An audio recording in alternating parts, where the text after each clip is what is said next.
Assalamualaikum warahmatullahi wabarakatuh. Nama saya Muhammad Iwan Sabri, dengan NIM saya 12130501110, Prodi Ilmu Hukum kelas C. Dengan tujuan saya membuat video ini seperti yang diperintahkan untuk mengerjakan ujian tengah semester mata kuliah pengantar hukum Indonesia seperti yang diperintahkan oleh Bu Neng Nurhayani SHMH dan Pak Dian Rahmat Gumelar SHMH. Di sini saya menggunakan buku Bu Neng pengantar hukum Indonesia pada bab 2 tentang hukum dalam arti tata hukum Indonesia dan hukum positif Indonesia. Pertama, masyarakat dan hukum. Menurut kodrat ilahi, manusia tak dapat hidup sendiri sesuai dengan cara apa yang disebutkan Aristoteles 384-322 sebelum Masehi. Seorang ahli fikir Yunani kuno menyatakan dalam ajarannya bahwa manusia itu adalah zoon politikon. Artinya bahwa manusia itu sebagai pada dasarnya selalu ingin bergaul dan berkumpul dengan sesama manusia lainnya. Jadi makhluk yang suka bermasyarakat, dan oleh karena sifatnya yang suka bergaul satu sama lain, maka manusia disebut makhluk bermasyarakat, makhluk sosial. Terjadilah hubungan satu sama lain yang didasari adanya kepentingan, di mana kepentingan tersebut satu sama lain saling berhadapan atau berlawanan dan tidak menutup kemungkinan untuk kericuan. Kepentingan adalah suatu tuntunan perorangan atau kelompok yang diharapkan untuk dipenuhi. Disinilah peran hukum mengatur kepentingan tersebut agar kepentingan masing-masing terlindungi, sehingga masing-masing mengetahui hak dan kewajiban. Pada akhirnya, dengan adanya hukum, masyarakat akan hidup aman, tentram, damai, adil, dan makmur. Kesimpulannya, di mana ada masyarakat, di situ ada hukum. Ubi societas ibi ius. Hukum ada sejak masyarakat ada. Dapat dipahami di sini bahwa hukum itu sesungguhnya adalah produk otentik dari masyarakat itu sendiri, yang merupakan kristalisasi dan dari naluri, perasaan, kesadaran, sikap, perilaku, kebiasaan, adat, nilai, atau budaya yang hidup di masyarakat. Hukum adalah rangkaian peraturan-peraturan mengenai tingkah laku orang-orang sebagai suatu anggota masyarakat, sedang satu-satunya tujuan hukum ialah mengadakan keselamatan, bahagia, dan tata tertib dalam masyarakat itu. Masalah hukum bukanlah masalah yang berdiri sendiri. Masalah hukum erat hubungannya dengan masalah-masalah kemasyarakatan lainnya, terutama erat hubungannya dengan masalah pembangunan suatu bangsa. Oleh sebab itu, perkembangan hukum juga tidak mungkin dipisahkan dari perkembangan masyarakat. Hukum tidak mungkin dipisahkan dari pembangunan bangsa. Di sini ada pendapat dari Van Aveldorn, yaitu hukum terdapat di seluruh dunia. Di mana ada suatu masyarakat, di situ ada hukum. Oleh karena itu, sudah merupakan satu pendapat yang diterima oleh umum bahwa tidak ada masyarakat yang tidak mengenal hukum, sekalipun masyarakat itu sederhana. Seorang antropolog Romawi, Cicero, berkata, ubi societ ibi ius, di mana ada masyarakat, di situ ada hukum. Hukum ada sejak masyarakat ada. Dapat dipahami di sini bahwa hukum itu sesungguhnya adalah produk otentik dari masyarakat itu sendiri, yang merupakan kristalisasi dan naluri perasaan, kesadaran, dan sikap, perilaku, kebiasaan, adat, nilai, budaya yang hidup di masyarakat. Yang kedua itu ada hukum berlaku universal, yang artinya hukum itu terdapat di seluruh negara di dunia di mana terdapat pergaulan hidup manusia. Walaupun terdapat semua negara di dunia, tapi tak berarti ada satu hukum yang berlaku bagi setiap negara. Tiap negara mempunyai hukumnya sendiri-sendiri yang berbeda satu sama lain. Jadi hukum yang berlaku di Indonesia tidak sama dengan hukum dengan di Amerika Serikat, Filipina, Jepang, dan sebagainya. Atas dasar itu sendiri, hukum yang berlaku di Indonesia saat ini, hukum apa saja? Ini ada kaidah hukum. Yang pertama ada imperatif dan fakultatif.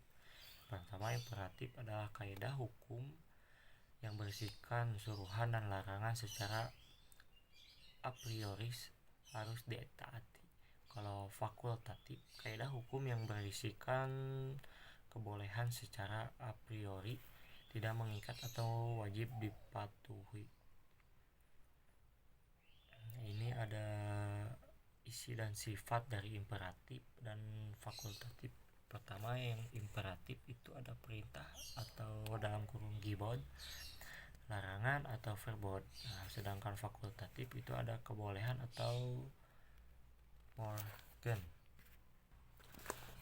Secara etimologis, istilah hukum Indonesia disebut law, dan Recht bahasa Belanda dan Jerman, atau Duit Prancis. Istilah Recht dari berasal Latin rectum, berasal dari tuntunan atau bimbingan, perintah atau pemerintahan. Rectum adalah bahasa Romawi adalah rex, yang berarti raja atau perintah raja. Istilah-istilah tersebut rectum, rex dalam bahasa Inggris menjadi right, hak atau adil, juga berarti hukum. Istilah hukum dalam bahasa Latin juga disebut ius, dari kata iubere, artinya mengatur atau memerintah atau hukum. Perkataan mengatur dan pemerintah bersumber pada kekuasaan negara atau pemerintah. Istilah ius, hukum, sangat erat dengan tujuan hukum, yaitu keadilan atau justitia. Justitia adalah dewi keadilan bangsa Yunani dan Romawi kuno. Juris Belanda berarti hukum atau kewenangan, hak. Dan juris dalam kurung Inggris dan Belanda adalah ahli hukum atau hakim.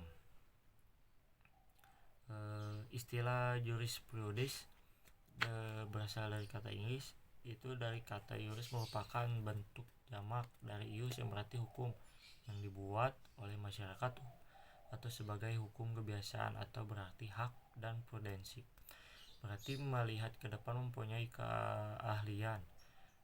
Dengan demikian, jurisprudence merupakan ilmu hukum, pengetahuan hukum, ilmu hukum, dan ilmu yang mempelajari hukum. Di sini ada beberapa definisi menurut para ahli sebagai berikut. Yang pertama, hukum adalah peraturan yang bersifat memaksa yang diadakan untuk melindungi kepentingan orang dalam masyarakat.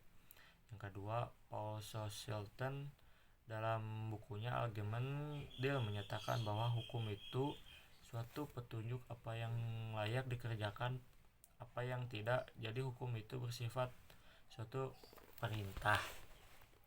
Jadi disimpulkan bahwa hukum adalah keseluruhan peraturan atau norma hukum yang mengatur hubungan antara manusia dalam kehidupan bermasyarakat, dan barang siapa yang melanggar norma hukum dapat dijatuhi sanksi akan dituruti oleh pihak yang berwenang atau pihak hak yang lainnya.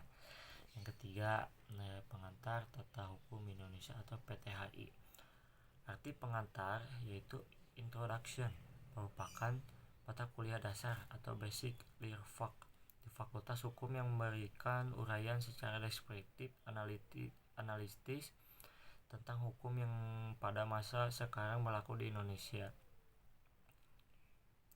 Yang pertama itu memperkenalkan secara umum sehingga diperoleh gambaran menyeluruh dari ruang lingkup permasalahan secara garis besar.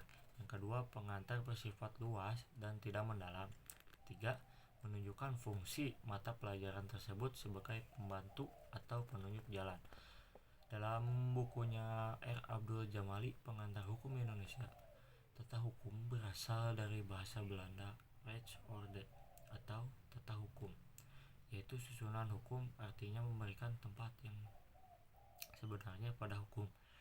Maksud memberikan tempat yang sebenarnya yaitu menyusun dengan baik dan tertib aturan-aturan hukum dalam pergaulan hidup supaya ketentuan yang berlaku dengan mudah yang dapat diketahui dan digunakan untuk menyelesaikan setiap peristiwa yang terjadi. Yang keempat itu adalah istilah-istilah bagi PHI. Yang pertama itu ada pengantar tata hukum Indonesia, kedua itu pengantar tata hukum di Indonesia, yang ketiga ada pengantar hukum positif, yang keempat ada pengantar hukum positif Indonesia, yang kelima ada pengantar sistem hukum, yang keenam ada tata hukum Indonesia, dan yang ketujuh hukum positif Indonesia.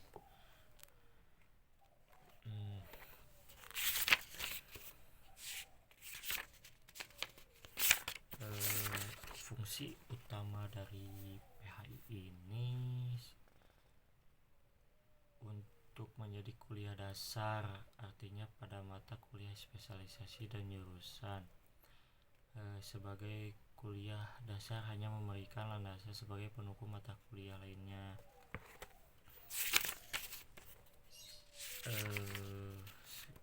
Untuk yang konsep survei udara mempelajari perihal ibarat survei udara melihat taman mini di Indonesia indah, memperkenalkan pulau-pulau hanya dalam bentuk luarnya saja, sedangkan masing-masing pulau harus mempelajari secara mendalam. PHI menyajikan suatu ringkasan yang komprehensif dari konsep teori hukum dalam keseluruhannya. Atas dasarnya itu mempelajari PHI, kita dapat memperoleh suatu overview, suatu penglihatan umum yang lengkap.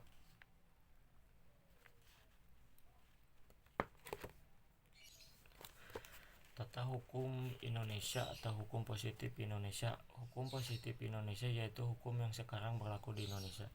Berlaku artinya memberi akibat hukum kepada peristiwa-peristiwa dalam pergaulan hidup. Sekarang menunjukkan pada pergaulannya hidup yang ada pada saat ini, tidak ada pergaulan hidup yang lampau, juga tidak ada pada pergaulan yang akan datang. Di Indonesia menunjukkan kepada pergaulan hidup yang terdapat di Republik Indonesia dan tidak di negara lain Amerika Serikat. Kalau begitu, maka hukum yang berlaku di suatu negara tertentu bagi orang ataupun badan hukum tertentu pada waktu tertentu disebut hukum positif atau ius constitutum. Kebalikannya, ius constitutum yaitu merupakan kaidah keadilan yang sempurna.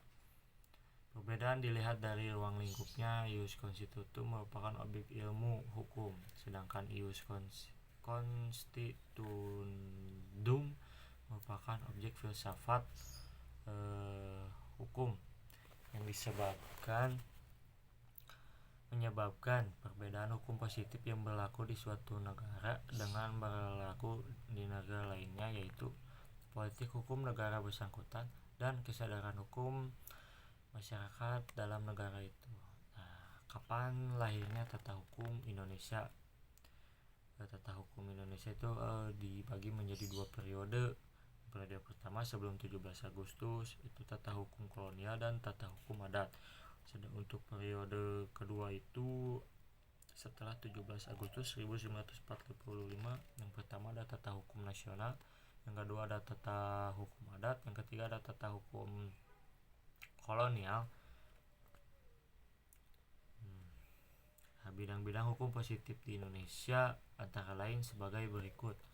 Pertama, ada hukum perdata, ada hukum pidana, hukum tata negara, hukum administrasi negara, hukum adat, hukum acara perdata, hukum acara pidana, hukum acara peradilan agama, hukum acara peradilan militer, hukum acara PT UN, hukum dagang, hukum agraria, hukum internasional, hukum Islam, hukum ketenaga kerjaan, hukum hak atas kekayaan intelektual, hukum perlindungan konsumen, hukum pajak, cyber law, dan lain-lain.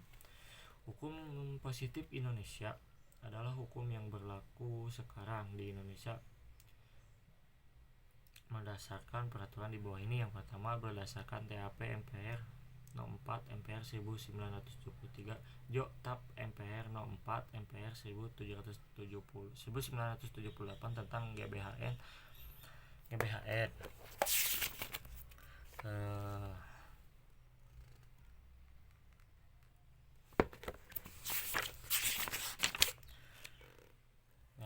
Peningkatan dan penyempurnaan pembinaan hukum nasional dengan antara lain mengadakan pembaharuan kodifikasi serta unifikasi hukum di bidang-bidang tertentu dengan jalan memperhatikan kesadaran hukum masyarakat.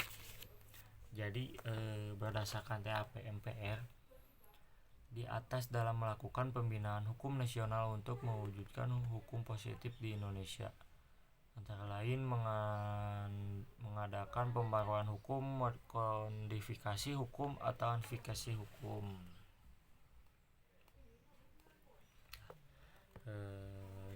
Mungkin itu saja yang dapat saya sampaikan.